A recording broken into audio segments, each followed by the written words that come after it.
Art knows of no age. कला किसी की उम्र की मोहताज नहीं होती।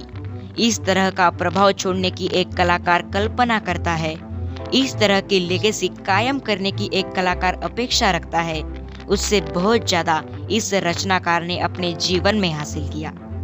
सिद्धू ने अपने 6 साल के प्रोफेशनल करियर में कई गाने गाए, कई तरह से कई आर्टिस्ट के करियर को उठाने में उनकी मदद करी, कई नए टैलेंट्स को अपने प्लेटफॉर्म से मौका दिया, तो कई प्रोड्यूसर्स के साथ मिलकर उनके काम को मीनिंग दिया। सिद्धू जिस भी पीस ऑफ आर्ट से जुड़ते थे उसे बेहतर बनाकर ही निकलते थे।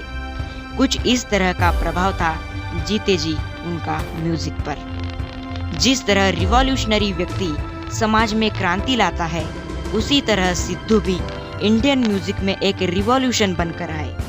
दोस्तों, उन्होंने हमेशा अपने प्लेटफॉर्म, अपने काम और अपने प्रोफेशनली लेगेसी पर जोर दिया। उन्होंने कम समय में इतना ज्यादा इम्पैक्ट कुछ इस तरह छोड़ा जैसे मानव ने जिंदगी की अनप्रेडिक्टेबिलिटी का एहसास था। सिद्धू बिना किसी शक के हमारे देश के सबसे बेहतरीन कलाकारों में से एक रहे, और जिस तरह उनका जीवन अंत हुआ वो वाकई में दिल दहलाने वाला हादसा था, और कोई कलाकार ऐसा डिजर्व नहीं करता। शायद सिद्धू जैसे रिवॉल्यूशनरी आर्टिस्ट के लिए ही कहा गया है कि one can kill the artist but can't kill the art. और इसी के प्रणाम स्वरूप सिद्धू मूसेवाला के चले जाने के बाद भी उनकी आर्ट दशकों तक, सदियों तक जिंदा रहेगी, और यही सिद्धू मूसेवाला की सबसे बड़ी जीत रहेगी। इस वीडियो में आगे बढ़ते हुए हम सिद्धू मूसेवाला की जिंदगी की कहानी को जानेंगे कि किस तरह से उन्होंने बहुत कम उम्र में ही अपने गानों के जरिए इतना ज्यादा नाम कमाया, और दोस्तों किस तरह वह इस दुनिया से चले जाने के बाद भी अपने फैंस के दिलों में हमेशा जिंदा रहेंगे। तो सिद्धू मूसेवाला के नाम से प्रसिद्ध सिंगर, रैपर, एक्टर और इंडियन पॉलिटिशियन शुभदीप सिंह सिद्धू का जन्म 11 जून 1993 को पंजाब के मंसार डिस्ट्रिक्ट के मूसा गांव में एक सिख परिवार में हुआ था। पढ़ाई के क्षेत्र में काफी रुचि रखने वाले सिद्धू ने अपनी प्राइमरी एजुकेशन के बाद इंजीनियरिंग करने का फैसला किया, और इसके लिए उन्होंने पंजाब के ही गुरु नानक देव इंजीनियरिंग कॉलेज में दाखिला लिया और बैचलर्स की डिग्री प्राप्त करी। पढ़ाई के साथ साथ सिद्धू को बचपन से ही म्यूजिक में भी काफी इंटरेस्ट रहा। उनके घर वाले और स्कूलमेट्स बताते हैं कि क्लास 5 से ही सिद्धू पॉप म्यूजिक गाया करते थे, और इसी क्रम में उन्हें हिप हॉप म्यूजिक से भी विशेष लगाव हो गया था, क्योंकि अमेरिकन रैपर टूपाक से सिद्धू काफी इन्फ्लुएंस थे। म्यूजिक में अपने इंटरेस्ट को देखते हुए इन्होंने अपनी म्यूजिक स्किल्स को डेवलप करने का फैसला करा, और इसके लिए उन्होंने लुधियाना में अपनी ट्रेनिंग शुरू कर दी, और इसके बाद खुद को एक स्किलफुल सिंगर बनाने में उन्होंने कई कसर नहीं छोड़ी। इसके बाद सिद्धू ने अपनी सिंगिंग करियर शुरुआत करने का फैसला किया और अपने गाने के लिए पॉपुलर पंजाबी लिरिक्स को अप्रोच किया, जिसने पहले तो कुछ एक्सक्यूजेस बनाए और बाद में इन्हें गाना देने से मना कर दिया।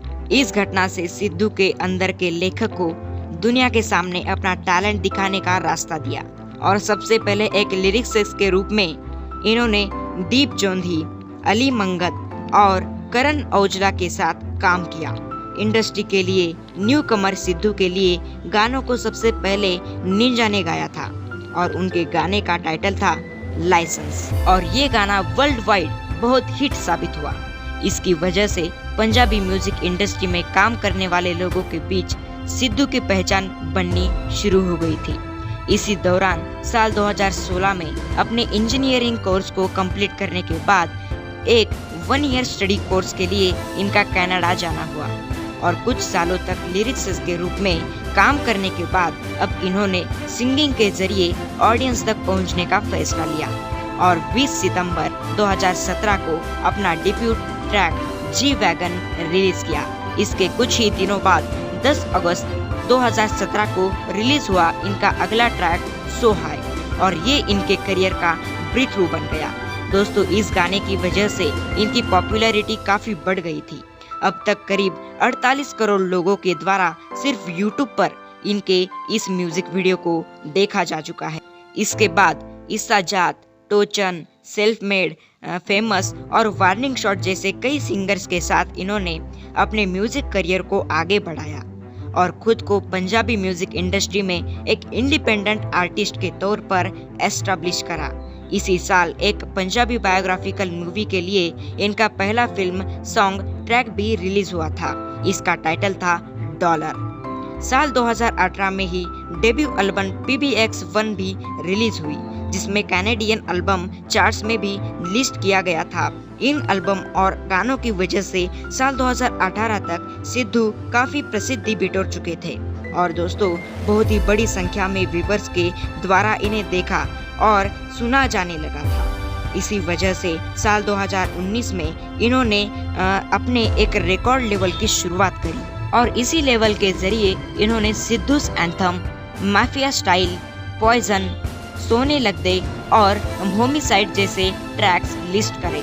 साल 2019 में ही स्पॉटिफाई ने इन्हें मलिंदर भुट्टर और करण औजला के साथ most popular artist in Punjab की लिस्ट में शामिल किया गया। इसके बाद मई 2020 में इन्होंने अपनी दूसरी एल्बम स्नीचेस गेट स्टिचेस की भी अनाउंसमेंट कर दी और इसी साल रिलीज हुए डियर मामा, बम्बिहा बोले, गेम और ओल्ड स्कूल जैसे गानों ने इनकी पॉपुलैरिटी को और बढ़ाया और इसी वक्त से देश के हर कोने में इनके गाने सुने जाने लगे। बड़े बड़े बॉलीवुड सेलिब्रिटीज ने सिद्धू के काम की तारीफ करी और वो भी सिद्धू के गानों पर ग्रूव करते रहे और उन्हें देखने लगे। इसी के साथ स्टाइल और ट्रेंड बन गए थे सिद्धू। इसके बाद साल 2021 में इन्होंने अपनी तीसरी एल्बम मूसी टेप रिलीज कर दी, जिसमें टोटल 32 गाने शामिल थे। इसी साल सिद्धू ने वायलेंस फेस्टिवल में भी परफॉर्म करा। आपको बता दूं कि वायलेंस फेस्टिवल एक रैप म्यूजिक फेस्टिवल है जिसे लंदन में ऑर्गेनाइज किया जाता है और सिद्धू वो पहले इंडियन सिंगर बने जिन्होंने इस फेस्टिवल को परफॉर्म किया था। इसके बाद 2022 में हाल ही में इन्होंने इनकी EP रिलीज करी जिसका टाइटल था नो नीड, क्योंकि बिना किसी प्रमोशनल बिल्डअप के बहुत ज्यादा हिट साबित हुआ और बिल्डबोर्ड पर भी लिस्ट हुए। तो दोस्तों ये थी सिद्धू मूसेवाला की म्यूजिकल करियर के ट्रैक्स और एल्बम्स के सफर की कहानी। लेकिन अब अगर हम इनकी कंट्रोवर्सीज की बात ना करें तो फिर इनकी कहानी तो अधूरी ही रह जाएंगी। सिद्धू मूसेवाला की सो हाय, धक्का, ओल्ड स्कूल और संजू जैसे कई गानों को लेकर उनकी काफी आलोचना की जाती रही है। इन गानों के बारे में कई व्यूअर्स ऐसा कहते हैं कि इन गानों के माध्यम से सिद्धू ने गन कल्चर को प्रमोट किया है। उनके एक सॉन्ग पंजाब माय मदरलैंड को लेकर भी काफी विवाद हुआ, क्योंकि इस गानों में कंट्रोवर्शियल व्यक्ति की स्पीच के कुछ सीन्स को दिखाया था। इसके बाद अप्रैल 2022 में रिलीज हुआ इनका ट्रैक स्केपगोट भी एक पॉलिटिकल कंट्रोवर्सी का कानून बना। मई 2020 में सिद्धू मूसेवाला की 2 वीडियोस इंटरनेट पर भी काफी वायरल हुई थी, जिसमें इन्हें AK-47 को ऑपरेट करने की ट्रेनिंग लेते देखा गया था। और दोस्तों इस ट्रेनिंग के दौरान इनके साथ कुछ पुलिसमैन भी थे। इस वीडियो के वायरल होते ही आर्म्स एक्ट के तहत इनके खिलाफ कई केसेस रजिस्टर किए गए, पर बाद में कोई भी सॉन्ग केस न होने की वजह से सिद्धू ने बेल ग्रांट करवा ली। इसके अलावा करण औजला के साथ इन्होंने सॉफ्ट कंट्रोवर्सीज में भी हिस्सा लिया, जहां दोनों आर्टिस्ट अपने सॉन्ग्स, सोशल मीडिया हैंडल और लाइव परफॉर्मेंसेस के माध्यम से एक दूसरे को रिप्लाई देते हुए नजर आते थे। और दोस्तों जिसे हम सॉफ्ट कंट्रोवर्सी कह सकते हैं, क्योंकि इन दोनों के बीच आर्ट के अलावा किसी भी और तरीके की राइवलरी नहीं थी। सिद्धू के गुजर जाने के बाद करण औजला ने अपने इंस्टाग्राम हैंडल से शोक भी जताया और उनके परिवार को कैंडल्स भी दिए। म्यूजिक करियर के अलावा सिद्धू ने एक्टिंग फील्ड में भी अपना हाथ आजमाया था। एक एक्टर के रूप में Sidhu yes I am a student, तेरी मेरी जोड़ी और गुना जैसी फिल्मों में भी दिखाई दिए। एंटरटेनमेंट इंडस्ट्री के अलावा इन्होंने पॉलिटिक्स में भी जाने का फैसला लिया और अपने राजनीतिक सफर की शुरुआत करने के लिए इन्होंने कांग्रेस पार्टी का हाथ थामा। सिद्धू ने 3 दिसंबर 2021 को कांग्रेस पार्टी ज्वाइन करी और पंजाब के 2022 लेजिस्लेटिव असेंबली इलेक्शंस में अपनी किस्मत आजमाने के लिए इन्होंने मनसा असेंबली कॉन्स्टिट्यूएंसी को चुना लेकिन दुर्भाग्यवश इन्हें हार का सामना करना पड़ा। खैर, ये तो उनके पॉलिटिकल करियर की शुरुआत थी। निश्चित ही वो पॉलिटिक्स में भी काफी आगे जा सकते थे और म्यूजिक करियर में भी इन्हें बहुत आगे जाना था। लेकिन 29 मई 2022 की यह खबर में इन सभी संभावनाओं पर रोक लगाई थी। 29 मई को जब अचानक ये खबर आई कि सिद्धू मूसेवाला की हत्या कर दी गई है, तो पूरे पंजाब में खौफ की स्थिति पैदा हो गई और पूरा देश सदमे में चला गया। मीडिया रिपोर्ट्स की माने तो ट्रैवलिंग के दौरान एक प्री प्लानिंग के साथ इन पर करीब 30 राउंड 5 फायरिंग की गई और मौके पर ही सिद्धू मूसेवाला की मौत हो गई। वह उनके साथ के 2 लोग घायल हो गए।